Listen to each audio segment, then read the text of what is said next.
चलिए, very good morning to everybody.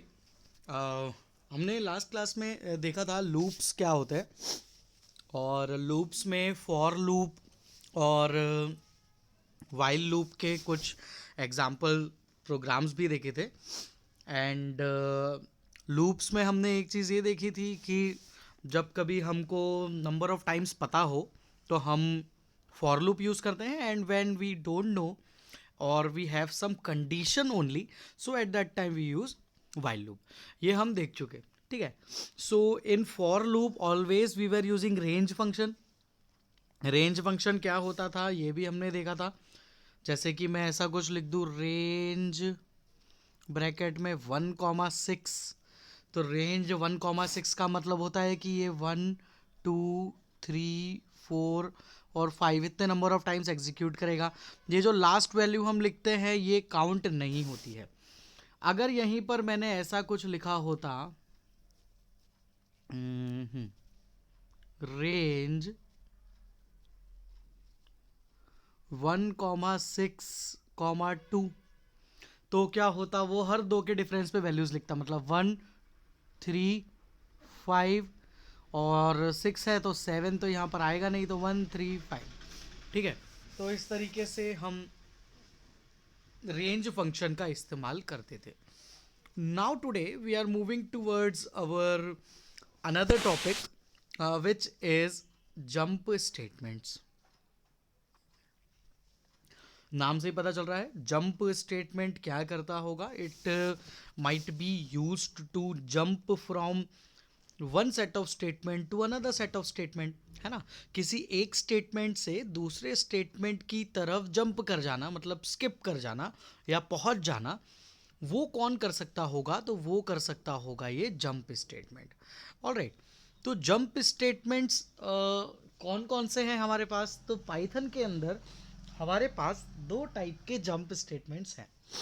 पहले jump statement का नाम है ब्रेक स्टेटमेंट, दूसरे जंप स्टेटमेंट का नाम है continue statement. This is something that you must remember. What are these jump statements? So jump statements are those statements which are used to jump out of loop iterations, है ना। किसी भी loop iteration में से jump out करना है, मतलब आप किसी लूप में हो और उस लूप में से आपको बाहर जाना है, जंप आउट करना है। तो जंप आउट करने के लिए हमारे पास एक टाइप ऑफ स्टेटमेंट है जिसका हम यूज़ करके कहीं से भी किसी भी स्टेटमेंट से बाहर आ सकते हैं, ठीक है। तो किसी से भी कहीं से भी कोई से भी स्टेटमेंट से बाहर आने के लिए we have jump statements. Alright, तो यहाँ पर क्या लिखा हुआ है इसको एक बार रीड आउट करते हैं और फिर आगे बढ़ते हैं। Python offers two jump statements to be used within loops to jump out of loop iterations. मतलब लूप का जो इटरेशन चल रहा है, लूप में जो वैल्यूज रिपीट हो रही हैं, वहां से अगर आपको बाहर निकलना है, you have to come out of those loop iterations, so you can use jump statements. And which are the jump statements which are available to us? So they are break and continue. We have two types of jump statements using which we can jump out of the loop iterations from anywhere, ठीक है। तो ये तो हो गई definition की, jump करेगा iteration, loop iteration में से बाहर आ जाएगा। तो उसके लिए हमारे पास दो स्टेटमेंट्स है। जब लूप स्टेटमेंट में से ही बाहर आना है तो एक ही जंप स्टेटमेंट से काम हो जाता है, पर यहाँ पर दो हैं, so there must be some difference between दो बोथ दोज टू। तो हम अभी देखेंगे कि उन दोनों में क्या अंतर होता है। चलिए पहले देखते हैं पहला वाला टाइप जिसको बोलते हैं ब्रेक स्टेटमेंट। ये रहा हेडिंग, ब्रेक स्टेटमेंट, ठीक है। The break statement enables a program to skip over a part of code। क्या है, ब्रेक स्टेटमेंट प्रोग्राम को ये एबिलिटी प्रोवाइड करता है कि वो किसी पार्ट ऑफ कोड को स्किप कर सके। अभी हमारा फ्लो कैसा चल रहा था, तो अभी हमारा फ्लो डिपेंडेंट था, या तो वो सिक्वेंशियल था या तो वो कंडीशनल था, है ना। या तो सिक्वेंशियल था, एक के नीचे एक यूज़ कर रहा था, या तो कंडीशनल था, मतलब ट्रू कंडीशन है तो ये रन करो, ट्रू नहीं है तो एल्स रन करो, ऐसा कुछ था ना। मतलब कि या तो हम सिक्वेंशियल वे में रन कर रहे थे या तो हम कंडीशनल वे में रन कर रहे थे। But if we want to skip over a part of a code, तो वहां पर आपको एक स्पेशल स्टेटमेंट यूज करना पड़ता है जो कि होता है ब्रेक। आगे देखते हैं। The break statement terminates the very loop it lies within. Break statement क्या करता है, ये खास बात है।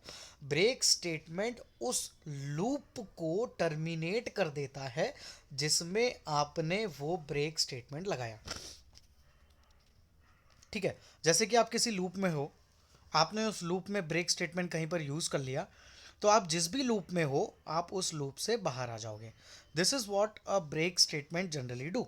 ठीक है, it terminates the very loop it lies within. ये जिस भी लूप के अंदर होता है, जिस भी लूप में मिलेगा, वहां पर अगर आप इसको यूज कर लोगे तो ये उस लूप को टर्मिनेट कर देगा। ठीक है, तो फिर टर्मिनेट कर देगा मतलब एंड कर देगा। ठीक है, ये तो समझ में आ गया कि भैया वो जहाँ पर भी लूप है और लूप में अगर आपने ये लगा दिया तो वो पूरे के पूरे लूप को एंड कर देगा।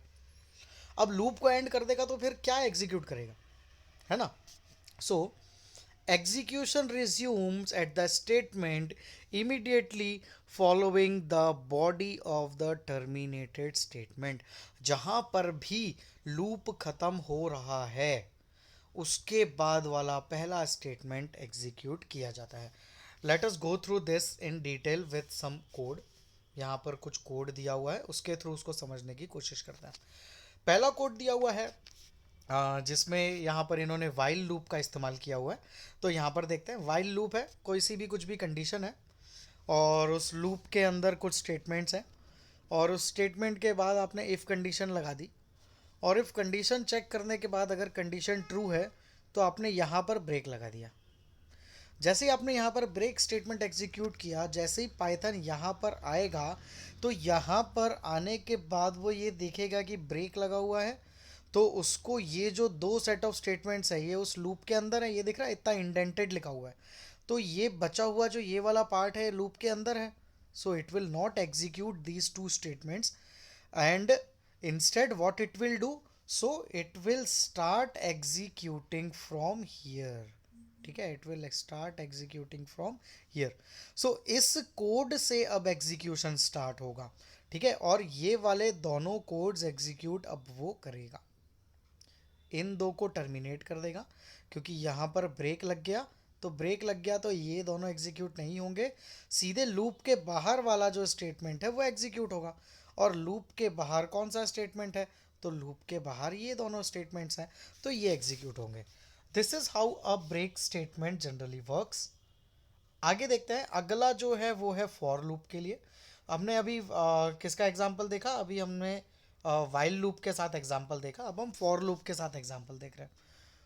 फॉर लूप में क्या होगा, जो भी आपने वेरिएबल दिया है और जो भी आपने कंडीशन दी, कितने भी नंबर ऑफ टाइम्स एग्जीक्यूट करना है वो बता दिया, उसके बाद उसमें कुछ स्टेटमेंट है, आपने फिर से इफ स्टेटमेंट लगाया।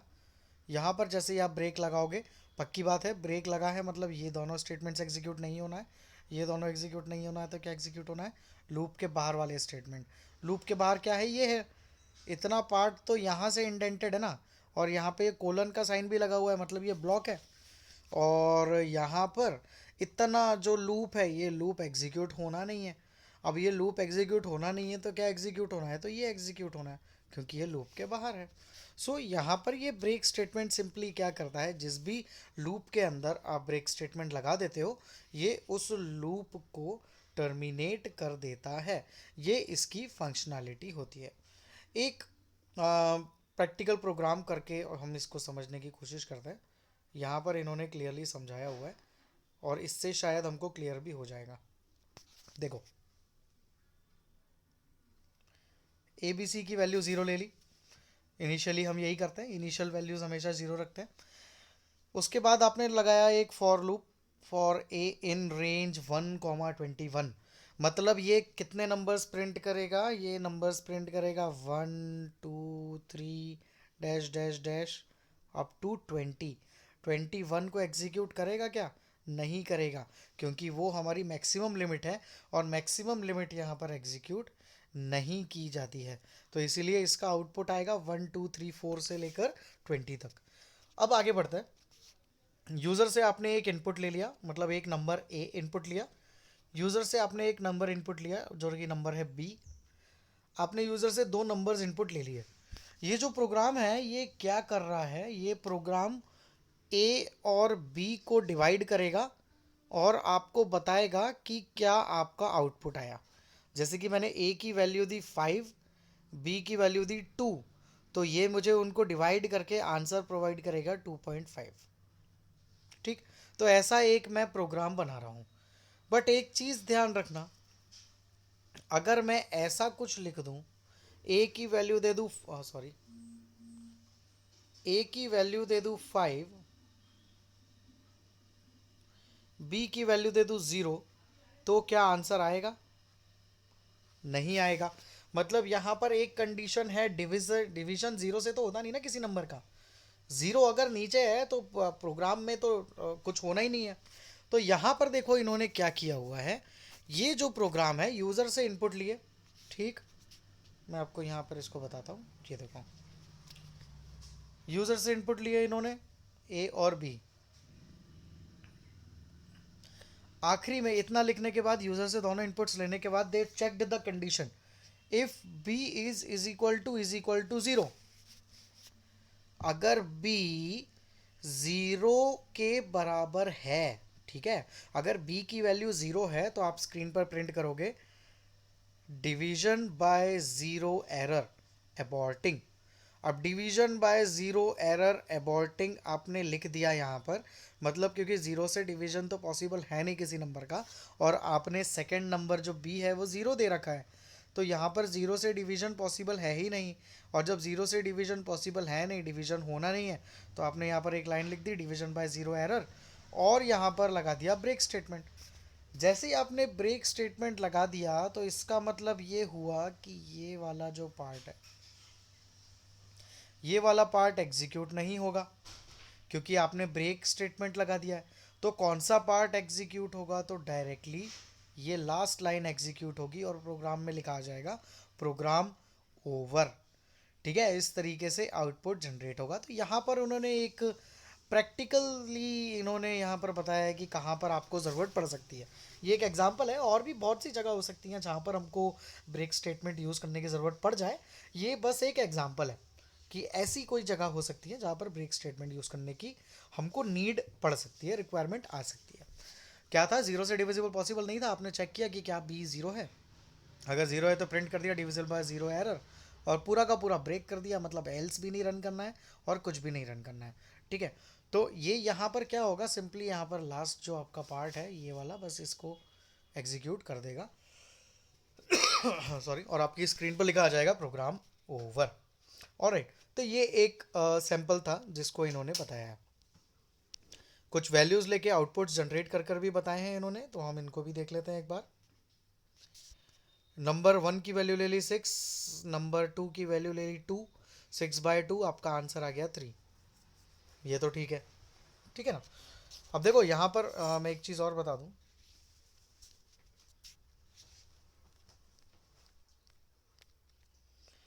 अब यहाँ पर जब b की वैल्यू ज़ीरो नहीं है ना, अगर b की वैल्यू ज़ीरो नहीं है तो आंसर तो आ गया फॉल्स। जब आंसर फॉल्स आ गया तो ये अंदर के स्टेटमेंट्स तो वैसे भी एग्जीक्यूट नहीं होना, तो कौन सा पार्ट एग्जीक्यूट होने वाला है? तो एल्स पार्ट एग्जीक्यूट होने वाला है। और एल्स पार्ट क्या बोल रहा है? C is equals to A upon B. A upon B का डिवीजन करो, सी में डालो और सी को प्रिंट कर दो, क्वेश्चन इज इक्वल्स टू सी। तो ये इन्होंने यहाँ पर कर दिया। ठीक है, ये प्रोग्राम इन्होंने बनाया था। तो जब आप यूज़र से इनपुट ले रहे हो और आपके इनपुट में वैल्यू है 6 और 2, तो डिवाइड होगा तो 3 आ जाएगा, 8 और 3 तो डिवाइड हो जाएगा 2 आ जाएगा। अच्छा देखो, 8 और 3 को डिवाइड करने पर 2 आ रहा है ना, तो यहाँ पर 2 पॉइंट समथिंग आना था, है ना, 2.6 समथिंग आना था, 2.63, पर 2.63 ना आकर 2 आ रहा है। Can you tell me why? क्योंकि ये इसीलिए आ रहा है भैया, क्योंकि हमने यहाँ पर जब ये प्रोग्राम बनाया था तो प्रोग्राम बनाते टाइम हमने यहाँ पर इंट यूज़ किया है, इंट फंक्शन यूज़ किया है। अगर हम इंट फंक्शन की जगह फ्लोट फंक्शन यूज़ करते तो 8/3 का आंसर डेफिनेटली 2.63 आता। सॉरी, बट चूंकि हमने इंटीजर वेरिएबल लगाया है तो इंटीजर तो डेसिमल वैल्यूज कंटेन करता नहीं है, तो 8/3 करने पर 2 ही आंसर आएगा. But if you want it to be more what we can say efficient, तो आपको इसको ज़्यादा एफिशिएंट, बहुत ज़्यादा एक्यूरेट बनाना है, तो आप इंटीजर की जगह फ्लोट का इस्तेमाल कर सकते हो. Next part is, another part which is explained to us is infinite loops and break statement. Infinite loop का मतलब क्या होता है, पहले तो ये समझते हैं.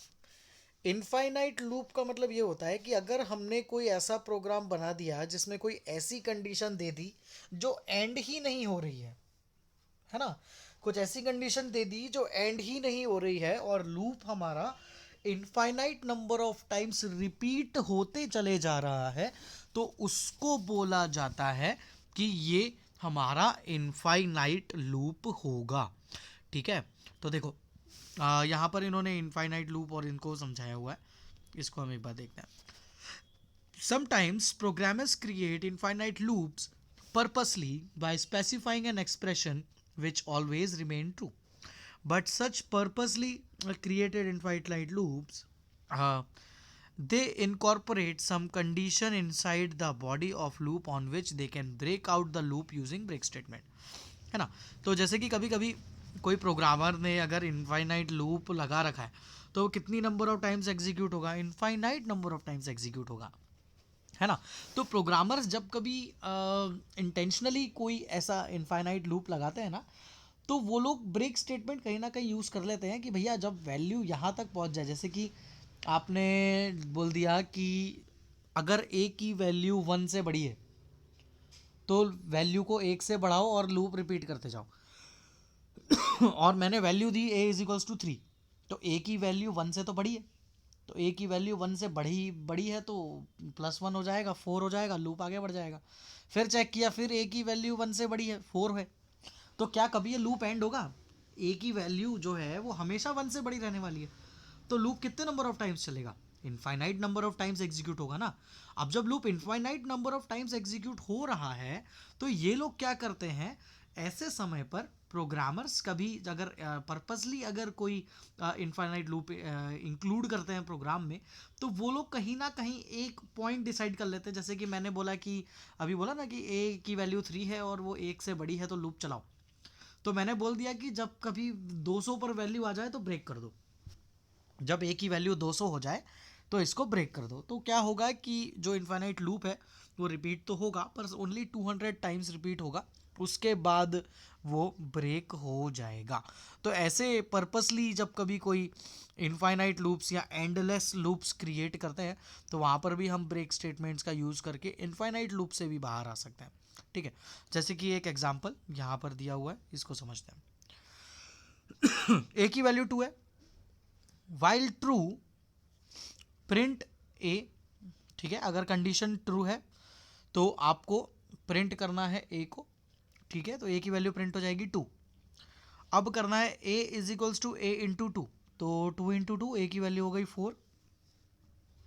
और आपने चेक किया कि अगर ए ग्रेटर देन 100 हो जाए तो स्टेटमेंट को ब्रेक कर दो. अभी तो 4 हुई है, 400 से छोटा है, लूप चलेगा. 4 इंटू 2 8 हो जाएगा, फिर लूप चलेगा, फिर 8 इंटू 2 16 हो जाएगा, फिर लूप चलेगा. तो इस तरीके से लूप कंटिन्यू करते जाएगा. पर इन्होंने यहाँ पर एक कंडीशन लगा दी कि भैया जब ए की वैल्यू 100 से ज़्यादा हो जाएगी तो हमको ब्रेक करना है ना. तो इस तरीके से पर्पसली क्रिएटेड लूप्स में भी हम ब्रेक स्टेटमेंट लगाकर उसको एंड कर सकते हैं. ठीक है. अगला देखते हैं आगे इन्होंने क्या बताया हुआ है. नेक्स्ट टॉपिक जो है वो है हमारा कंटिन्यू स्टेटमेंट. अब ब्रेक स्टेटमेंट तो हमने देख लिया, है ना. वो क्या करता है कि लूप, जिस लूप में आप हैं उसको बाहर कर देता है उस लूप में से, और आपको सीधे लूप के बाहर वाला जो पहला स्टेटमेंट होगा उसको एग्जीक्यूट करवा देता है. तो सीधी सी बात है, कंटिन्यू क्या करता होगा, कुछ ना कुछ ऐसा होता होगा कि कुछ पार्ट को स्किप करता होगा पर लूप के अंदर ही चलता होगा. देखते हैं हम क्या होता है. ठीक है, the continue statement. The continuous statement is another jump statement like break statement, as the both statements skip over a part of the code. ये भी एक ब्रेक स्टेटमेंट का जंप स्टेटमेंट का ही पार्ट है, ये भी ब्रेक स्टेटमेंट जैसा ही काम करता है। It also skips a part of the code, ये भी किसी कोड के किसी पर्टिकुलर पार्ट को स्किप करने का काम करता है, जैसे कि ब्रेक स्टेटमेंट करता था। ठीक है, यहाँ तक तो चलो ठीक है, आगे बढ़ते हैं। But the continue statement is somewhat different from break, ये कुछ डिफरेंट है ब्रेक से। चलिए देखते हैं क्या डिफरेंस है दोनों में। Instead of forcing termination, the continue statement forces the next iteration of a loop to take place, skipping any code in between. है ना, ये क्या करता है, कंटिन्यू करता है। वहाँ क्या करता था, वो रोक देता था, अगले लूप पे चले जाता था, अगले पार्ट पे चले जाता था लूप के बाहर। जबकि ये उसका उल्टा करता है। यहाँ पर जब कभी आप किसी प्रोग्राम में कंटिन्यू लगा दोगे तो वो फोर्सफुली, चाहे वो लूप में एग्जीक्यूट होना था या नहीं होना था नीचे वाला स्टेटमेंट, बट आपने अगर कंटिन्यू लगा दिया है तो फोर्सफुली वो नीचे वाले कोड को एग्जीक्यूट करेगा। ये होता है कंटिन्यू। ब्रेक क्या करता था, बाहर ले आता था। कंटिन्यू क्या करता है, forces the code to get execute, है ना, उस कोड को एग्जीक्यूट करने के लिए फोर्स करता है। जैसे कि देखो यहाँ पर एग्जांपल, हाँ, एक बार वाइल लूप के साथ बताया है। ठीक है, तो देखते हैं यहाँ पर क्या हुआ है। तो देखो, हाँ, वाइल कुछ कंडीशन दे दी आपने, स्टेटमेंट 1 आपका एग्जीक्यूट हुआ। इफ कंडीशन चेक करी, कंडीशन चेक करी, कंडीशन ट्रू है अगर, तो आपने कर दिया कंटिन्यू। ठीक, जैसे ही आपने कंटिन्यू किया तो देखो, इरेजर, जैसे ही आपने कंटिन्यू किया तो कंटिन्यू करने पर क्या हुआ, उसने उस लूप को फिर से एग्जीक्यूट करवा दिया। मतलब आपका जो लूप था वो लूप फिर से कंटिन्यू होगा। ठीक है, तो यहाँ पर क्या हुआ कि ये दो पार्ट्स एग्जीक्यूट हो ही नहीं पाए और फिर से लूप चालू हो गया। तो ये यहाँ पर कंटिन्यू का एग्जाम्पल है। ठीक है, यहाँ पर क्या हुआ कि उसने नीचे के जो कोड्स थे जो कि एग्जीक्यूट होने थे, बट उसने क्या कर दिया कि कंटिन्यू स्टेटमेंट यूज होने के कारण उसके पूरे के पूरे लूप को फिर से रिपीटेशन में डाल दिया। अगर इसी को हम फॉर लूप के साथ देखें तो यहाँ पर हम देख सकते हैं, यहाँ पर देखो ये कंडीशन लगा दी कंटिन्यू की, तो जैसे ही कंटिन्यू लगाया तो ये दोनों स्टेटमेंट्स अब भी इसने एग्जीक्यूट नहीं करे और लूप को एग्जीक्यूट कर दिया। ठीक है, तो इस तरीके से जब आपको किसी एक पर्टिकुलर पार्ट ऑफ स्टेटमेंट को फोर्सफुली एग्जीक्यूट करवाना है तो आप इसका यूज़ कर सकते हो।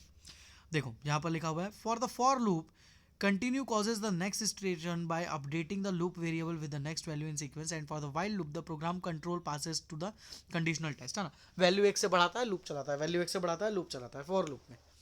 और कंडीशनल में कंडीशन चेक करता है, लूप कंटिन्यू होता है, कंडीशन चेक करता है, लूप कंटिन्यू होता है। तो इस तरीके से वो वाइल लूप में रन करता है।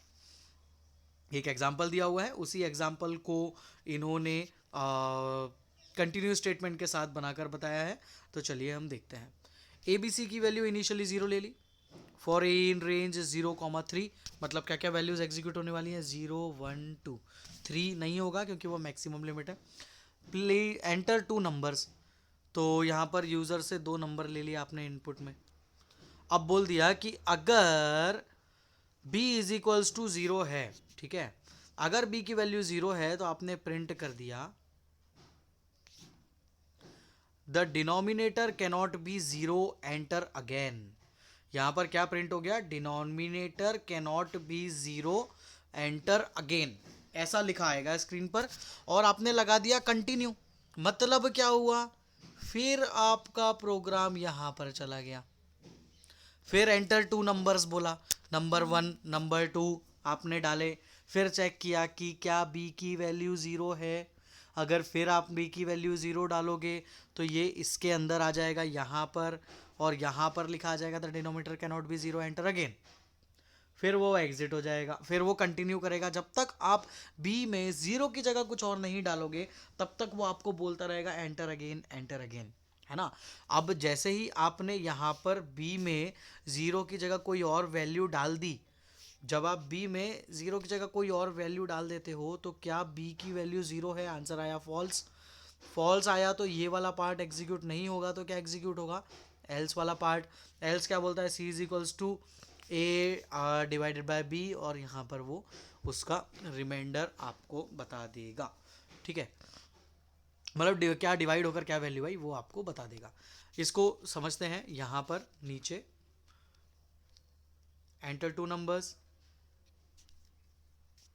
ठीक, एंटर टू नंबर्स बोला, आपने डाला 5 और 0, the denominator can not be 0, enter again. ठीक है, अब denominator can not be 0, enter again, तो आपने यहाँ पर फिर से डाला, तो अब आपने डाला 5 और 2, तो क्वेश्चन आ गया 2, फिर एंटर टू नंबर 6, 2 और 3 आ गया आपका क्वेश्चन। तो इस तरीके से सॉरी, अरे यार, इस तरीके से हमारा कंटिन्यू और ब्रेक वर्क करता है। और ये दो टाइप के जंप स्टेटमेंट्स हैं जो हमको यहाँ पर बताए हुए हैं। और अब इसके बाद हमको कुछ एग्जांपल्स बताए हुए हैं कि ब्रेक स्टेटमेंट और कंटिन्यू स्टेटमेंट के कुछ कोडिंग्स दी हुई हैं, और उसका थोड़ा सा एक्सप्लेनेशन है थोड़ा बहुत, और उसके बाद प्रोग्राम्स के बाद नेस्टेड लूप एक छोटा सा कंसेप्ट और है, और ये चैप्टर एंड हो जाएगा। ठीक है, तो कल की क्लास में या नेक्स्ट क्लास जब भी होगी हम इसको एंड कर देंगे। और अगर कल क्लास नहीं भी है तो मैं कोशिश करूँगा कि एक वीडियो बनाकर इस चैप्टर को फिनिश कर दूँ। तो let us see what happens. Alright, so students, ये टॉपिक जो था जंप स्टेटमेंट, आई थिंक आपको क्लियर होगा। नहीं हो तो मैं आपको हर बार बोलता हूँ कि ये टॉपिक्स ऐसे हैं जो आप लाइफ में फर्स्ट टाइम पढ़ रहे हो, फर्स्ट टाइम ये सारी चीज़ें देख रहे हो, तो इट मे बी पॉसिबल कि आप लोगों को बिल्कुल इंस्टेंटली कोई चीज़ क्लिक ना हो, कोई चीज़ इंस्टेंटली समझ ना आए। तो आप लोगों को हो सकता है 1 या 2 बार आपको इस वीडियो को देखना पड़े या टॉपिक्स को एक बार रीड आउट करना पड़े, तब जाकर आपको क्लियर हो जाएगा। बट बहुत बेसिक से टॉपिक्स है, उसका जो एक ओवरव्यू है, वो पूरा कंसेप्ट जो है उसका, वो पूरा का पूरा मैं आपको अभी समझा चुका हूँ। और मुझे नहीं लगता है कि इस कंसेप्ट से ज़्यादा आप लोगों को इस टॉपिक को समझने के लिए ज़रूरत है अभी। इतना अगर आप पूरा एक बार समझ लोगे कि ब्रेक क्या कर रहा है, जंप क्या कर रहा है, तो आप डेफिनेटली इन टॉपिक्स को इजीली, इनके कोड्स को भी समझ पाओगे। Alright, so students, it's 9:58. I will be uploading this video soon to the group, so that if some part of the topic was not heard by you due to some network issues, so आप लोग वहाँ से देख सकते हो। So students, thank you so much. See you in the next class. एक बार video देख लेना, फिर डाउट हो तो आप मुझसे पूछ लेना, है ना, क्योंकि अभी तो डाउट होंगे, तो इसीलिए आप लोग एक बार वीडियो देख लो, और वीडियो देखने के बाद अगर still if you face some difficulty तो definitely ask me. Alright, thank you students, see you in the next class.